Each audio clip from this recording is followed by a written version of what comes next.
Yeah, I work for a government agency, so our titles tend to be long and obnoxious. Excuse me while I take my sunglasses out of my pocket. I was sitting in the back thinking about the fact that I'm going up after a guy who's in a suit and tie, and I'm in I look like I'm going to the beach. Well, I do live in San Diego. We do have wonderful beaches, and it is a Friday, so I hope you can forgive me for being so casual. I'm assuming there's a clicker around here. That must be this thing right here. Good. All right. And if you don't mind, I'm going to use my phone for my notes because I'm not very good at memorizing things, and I want to be like you guys, so I'll be ignoring you while you're ignoring me on your devices, so we'll be like each other. So with all of that said, I do want to, I hope you were welcome to San Diego, but as a San Diego person who lives here, I'm not a native, but somebody who lives here, I would like to say thank you for coming at the very least. I hope you had a chance to enjoy our city. I hope you had a chance to go down to the Bay. I hope you had a chance to go up to Balboa Park. If you still have a little bit of time, there's some other things to see. If you want to go down to Kansas City Barbecue, I only bring that up not to highlight that restaurant, but to highlight the fact that if you ever saw the movie Top Gun, that's where the piano scene was filmed, and the piano is still there. So just a little bit of history for you there. And there's several other things. If you're interested, any one of us who live here can tell you where to go and how to get there.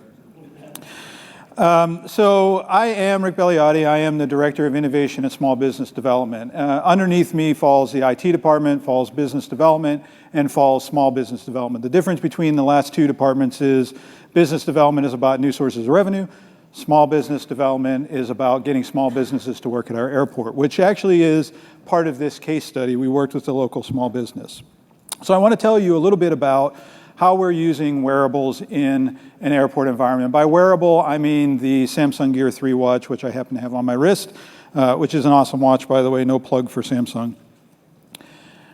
And now we're going to work through this. All right, so I do want to make sure I do a special guest to our partners. So a lot of the work that you'll see here, in fact, all of the work that you'll see here was done by a company called Spark Compass. They are a local San Diego small business. Brilliant. They have brilliant engineers. They do a lot of great work. They're very good partners. I'm very proud to be working with them. And of course, I don't want to forget Samsung for developing and letting us use the watches, and hopefully they're getting some value out of what we're doing in San Diego as well. You'll notice on that last slide, I forgot to point that out, there's the logo said, let me see if I can go backwards, down on the bottom, that's a little bit of a different slide. It says away you go on the bottom.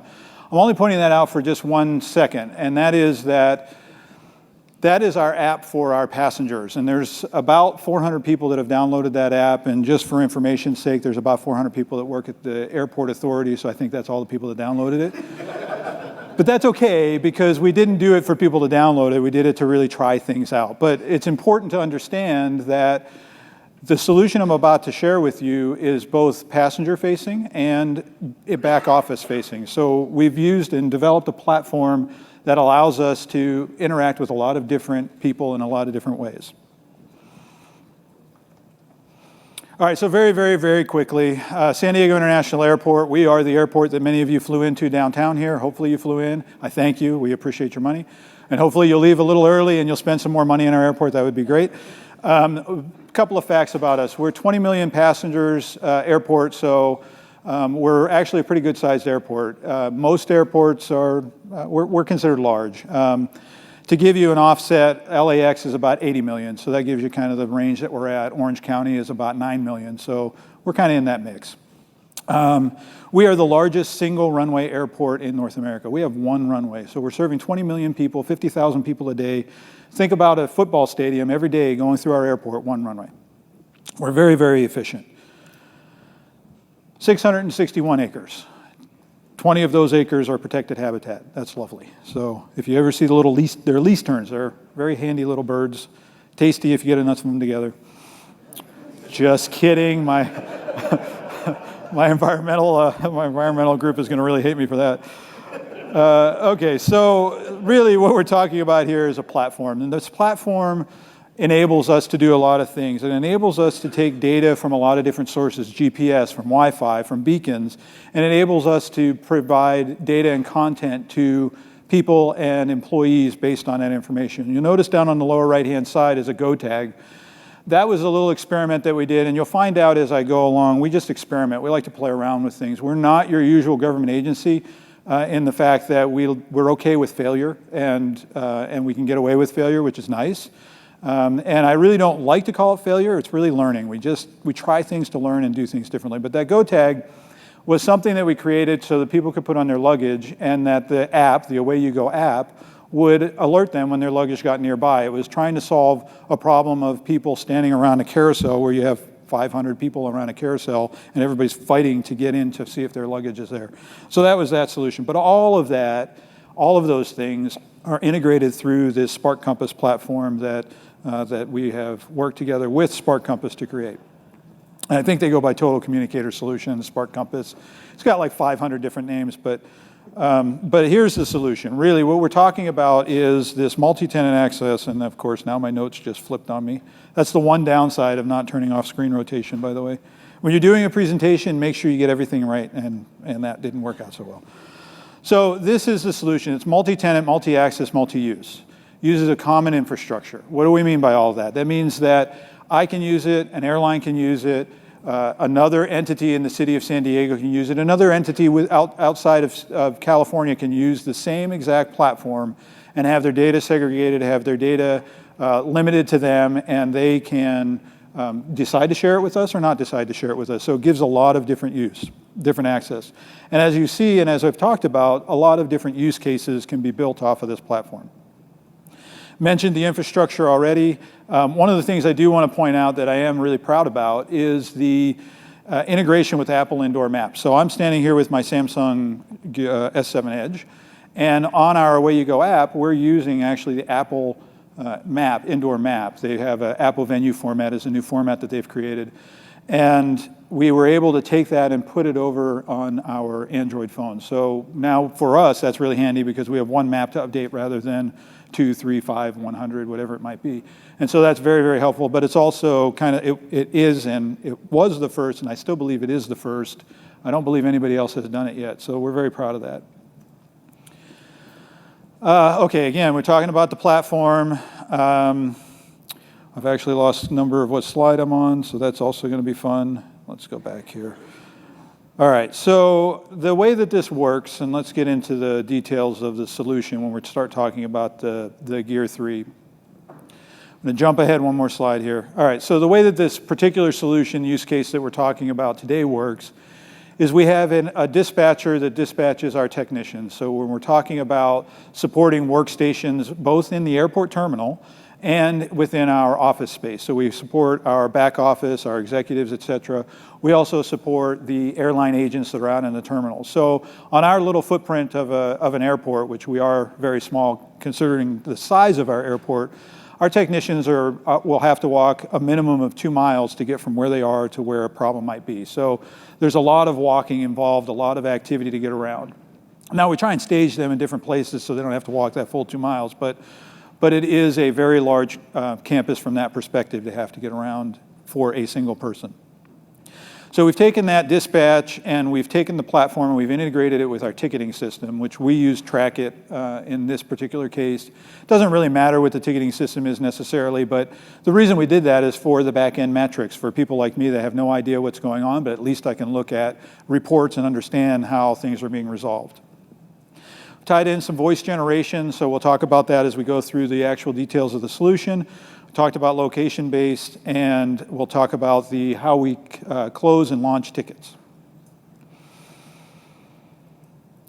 Okay, so here's how it works. When our staff gets their watch, what they do, and this actually was a learning point for us because we're really just in the infancy of rolling this out. They have to launch the app. So one of the things we discovered is we gave them the watch and they were walking around and we get reports back saying, it doesn't work.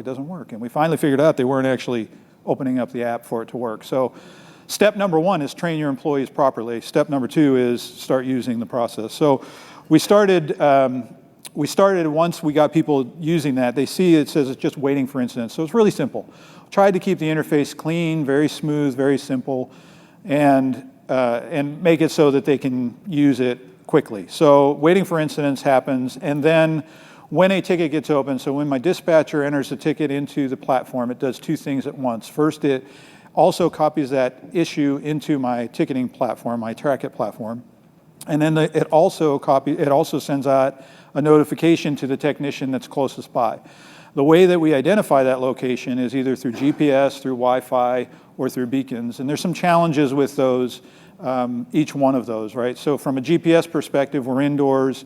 Certainly in an airport terminal, lots of steel, lots of glass that has protective coating in it. Challenging getting a signal. So it does work sometimes, it doesn't work sometimes. It's just very sketchy. Wi-Fi for us, we don't have the best Wi-Fi coverage right now. So our original Wi-Fi installation was done probably 2005, 2006. So relatively old, and so the number of access points are very low. We're in the process of improving that, but because you have low number of access points, it's very hard to locate people very specifically. So you can get a rough idea, but when you're starting to triangulate and you've only got access points once every 300 feet or so, you're gonna have a really hard time triangulating. The beacons are nice because you can tell not necessarily physically where somebody is, but at least how far away from a beacon they are. The downside to that is it's a battery drain. So we're still working on how do we ping the beacons at a proper rate that will not kill the battery within an hour or two.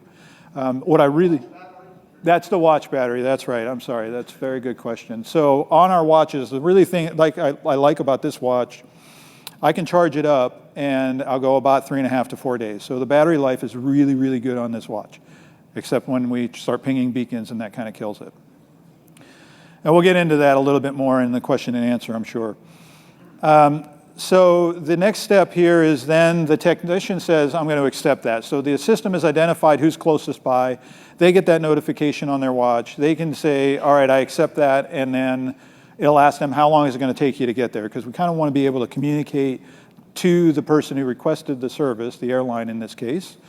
It's going to take them 15 minutes to get there, so they know how long it's going to take. The reason that's important is if you think about your experience on getting on an aircraft, minus all of the fights that are going on and the craziness that's happening right now, in a regular world, when we're not in this crazy world we're in right now, you're standing in line with 200 or 300 of your closest friends. There's 1 or 2, maybe 3 people if you're lucky who are now loading that plane for you.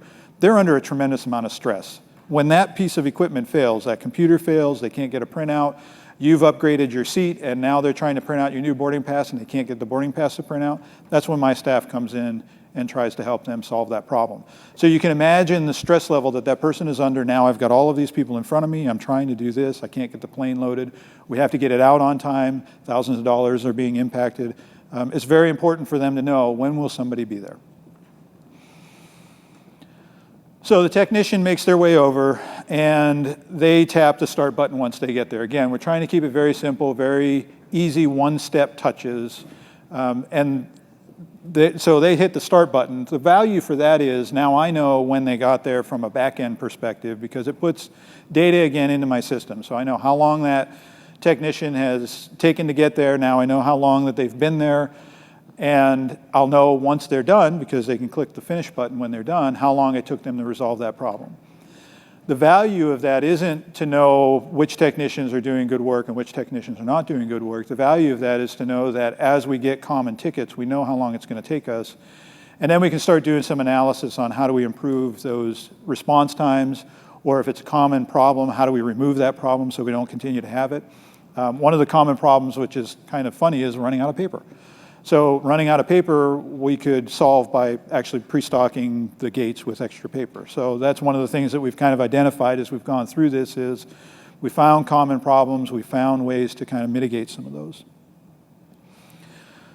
Once the workflow is done, not only do they stop it, then they can report the solution. Because again, if you think about the metrics and the workforce element on the back end, it's about common resolution. So if I know that a particular problem continues to happen and I have an already existing resolution, I already know what I can do for it. And so the way that we do it with the watch is it's voice recognition. And so it does voice to text. And it does it fairly well. One of my employees has a heavy accent. He's from India.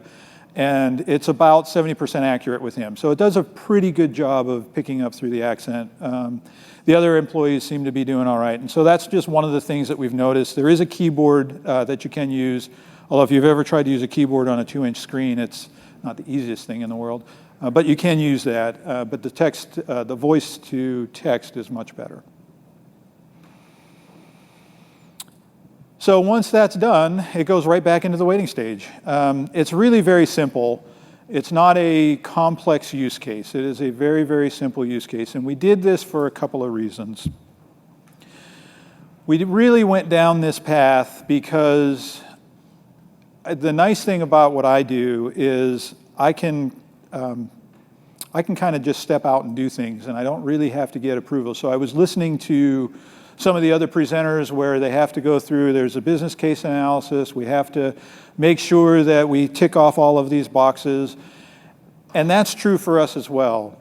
Except when we start talking about innovation, we kind of get a free pass. And so as long as I can do something like this in my own world, which happens to be IT, falls underneath my own world, I don't have to go through quite as many hoops as might be necessary otherwise. And so we really wanted to just get into a place where we could prove it out. What could wearables do? What is the value of it? It seems cool, but maybe there isn't much value in there. And so that's why we started with this use case. It's really expandable, and that's what's important to us. It takes not only what we've done here, but we can use it in other places. So what you see on the screen here is talking about executive mode. That's really our next phase. What we want to be able to do is make it not just where the technicians are getting responses, but we want to hand these watches out to our executives, to the people who are doing inspections out in the terminals, and we want them to be able to report problems. So if I can tell where somebody is, and I generally know what's around that person, so we're going to pre-populate these locations with, there's an escalator nearby, there's what we call a FIDS or a flight information display system nearby, baggage belt, et cetera. All of the things that are within your eyesight if you're standing in this location, then I can narrow down how they place a problem ticket. So maybe they see an escalator isn't working, they can immediately rotate the dial, click escalator, quickly send a trouble ticket. Where we see the challenge with this, and this is where we'll be working with Spark Compass, is taking that and integrating it into our back-end system, because what we see is on the front end of the world, the people that are out in front, the people that are doing the inspections, the people that are on the technology side even, they're more interested in using this technology. The people that are on the back end that are doing the maintenance work tend to be less interested in putting something on their wrist. They tend to be less interested in changing the way that they do things. And so what we want to be able to do is change the front end without changing the back end. And so this will integrate with not just our ticketing system, but also our work maintenance order system. So when we have a problem with an escalator, it creates a work order, and the maintenance guy can print that out, put it in his file, and go out and do the work that he does and not change his process yet. There is an appetite for change, but it's only so big. So we want to kind of bite this off bit by bit. The other use cases that we see with this, for example, are wheelchairs. So one of the challenges is where are the people that have the wheelchairs versus where are the people that need the wheelchairs, and how do we get them together?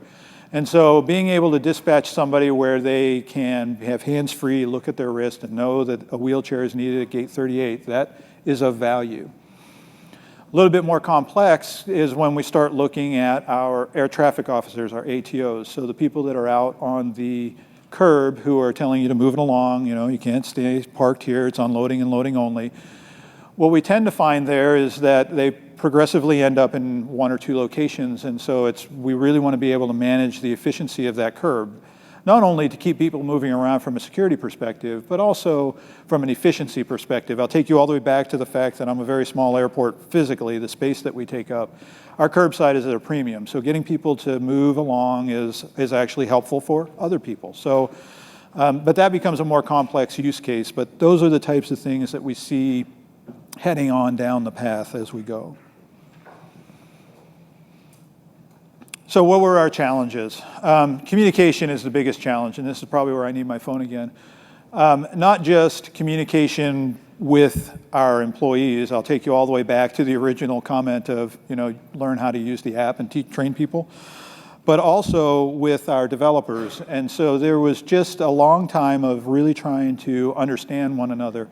And it's not a negative, it's just something you have to be aware of. It is really how I communicate versus how they listen. And so there was a lot of that where we wanted this, it showed up that way, then we said, oh, that's not what we wanted, and we worked it back and forth. So communication is really, really important. Operationally, we had challenges with how to use it without a mobile phone. So as you can see, I now have 2 devices in my hand and a watch, which is really helpful, right? If I were to go and try and fix something, now what do? I have to put this stuff down. I have to figure out, put it in my pocket. You know, I look like a balloon down here because I got all this stuff in my pockets. But how does that work in the field? And so really understanding how to make these operate in an environment where we're not having to dispatch phones, we're not having somebody carry a secondary device, it's not tethered, that was an interesting challenge. What we loved when we finally got the Gear 3s is that they have a SIM card capability and they're also Wi-Fi capable. So they can connect without being tethered to a device. And that's very, very helpful for us. The other part of the deployment, which I don't think I touched on earlier, is the human side, right? Why are you monitoring me? You're going to put this on me. You're going to know where I am. You're monitoring my work. And so I don't think that's unusual in any of our experiences. I think in everything that we have done when we start doing out, even when we handed out cell phones for the first time, we kind of had that problem. It's helping people understand what's the purpose of it, what's the value of it, and how does it help them in their job. At the end of the day, I have the best employees in the world. I don't care what any of you all think. I have the best employees in the world. And my employees really, really want to do a great job. And so I'm not really worried about where they at or are they doing their work. I know they're doing their work. What I'm more worried about is how do I help them do their work better? And that's what I want them to understand is we're here to help them do their work better. The other challenge I'll mention is priority. So this was an innovation. This was other duties as assigned. And that sort of is, while we love to say innovation right now, that's the new buzzword, right? We've gone through all of our cycles. Innovation is the new buzzword. The problem is you're not staffing it as an innovation office in many cases. And certainly in our case, we don't have a large staff of innovation people. And so it becomes other duties as assigned, which means it's more work, it's more of a hassle. Now I've got to do this as well as do that. And helping people prioritize that became a real challenge. How do you help somebody understand this is important even though you're doing your job and here's the end value? It's going to be painful at first. It will be painful learning and doing things a little bit differently. But in the end, we're starting to see some of that value. And then the last one I'll touch on is integration, and I'll leave these for you to look at when you see it online. The integration part is always a challenge. I have been in this industry long enough. I've heard lots of people tell me how they have the solution to make integration a one-stop shop. Not going to happen. It never happens that way. I have yet to see it. So really getting into these legacy systems, and when we start talking about the work order system, that's not going to be easy. That's going to be a real pain in the butt. So we're kind of looking forward to that.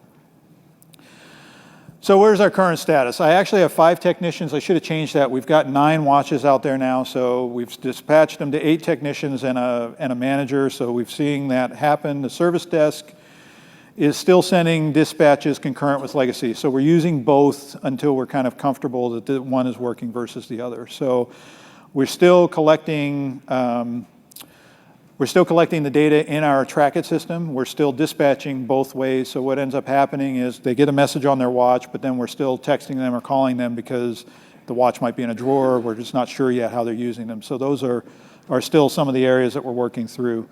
And then as we're getting down to it, we're really just working through that workflow.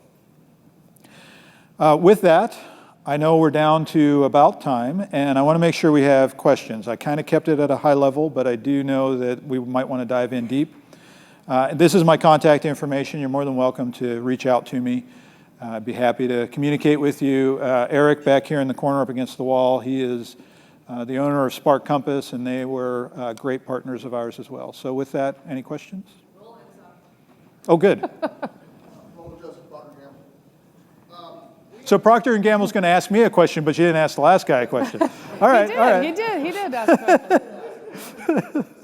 We have the same issue that we want to try to make use of real-time location services or other types of location-based services, but we just don't have the right density of access points to the facility. And either of you have the same issue. Why doesn't IT just fix that?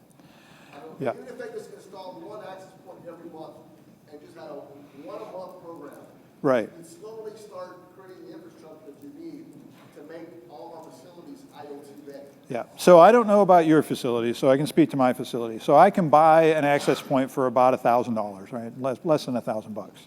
It costs me about $10,000 to install that access point because I got to run cable, I got to run power, I got to get up in the ceiling, I got to do it in after hours because I'm an active airport. So that's really the challenge. And really, if you're going to do location services with Wi-Fi, you really want them once every 25 meters or so, right? 25 meters square, roughly. That's about the distance you want. That's a lot of access points. That's a lot of conduit. And even if I use cable tray in some areas of my airport, I can't. It's just cost prohibitive. So we're in the midst of, it's a $3 million project right now to upgrade our Wi-Fi. And that'll get me a good chunk of what I need, but it won't get me everything I need. So it is an expensive endeavor. The real value is talked to the guy that did the BIM modeling earlier. The real value is put all of that in the building when you're building the building to start with and not have to go after the fact. Now, I'm going to guess that most of us are in legacy buildings. We're not in greenfields, and it is what it is. But we try to grab, every time there's a construction project, we make them add access points, and we just try and drive it in every time there's an update. But generally speaking, it's just an expensive endeavor. You said 1 every 25 square feet? Yeah, about 1 every 25 square feet or so, yeah. Okay. Rick, thanks very much. Okay. Oh, well, sorry. Yeah. Can you grab him off stage? We're yeah, clapping. okay. We're clapping. We're clapping. I'm clapping and I'm out. Thanks. Thank you.